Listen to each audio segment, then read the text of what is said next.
The New South Wales Police have suffered a huge defeat in court today, and it has big implications for how they do strip searches in the future.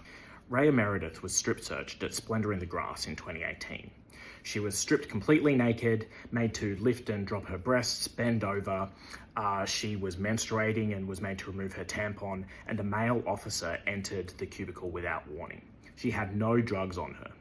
After this traumatising experience, she became the lead plaintiff in the class action against the New South Wales Police. This was led by Slater and Gordon and the Redfern Legal Centre. You might have seen my previous interview with Sam Lee from the Redfern Legal Centre about the case.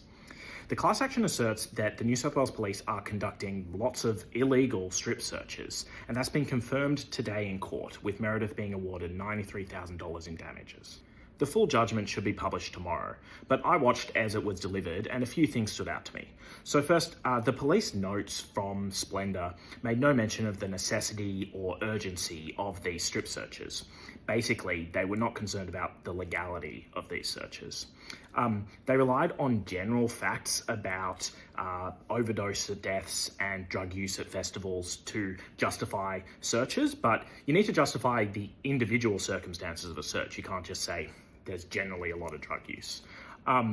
And they used admissions of cannabis use, some of which were maybe falsified by the police, to justify these searches, but you cannot die from a cannabis overdose, so that is not a reason to conduct a strip search. The conduct of Meredith's search was unlawful for a few reasons. So they questioned her during the search. You're not meant to do that.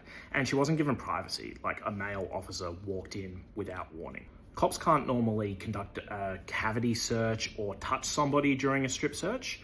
And the court found that the cops don't have a power to direct a person to position their body or perform an act that the officer can't do themselves. So the direction to lift her breasts and remove the tampon was unlawful. And of course, there was no justification for the search in the first place. It was based on a drug dog indication, which are normally wrong, so there was no seriousness or urgency that would justify a strip search. All these police practices are unfortunately common. While the cops have made some changes since 2018, the whole practice of searching people based on inaccurate drug dog indications needs to come to an end. Raya Meredith is just the lead plaintiff in this class action, and there are thousands of other people who will be dealt with at a later date, starting from the 31st of October. But already we can see that this class action is going to have a wide impact on policing.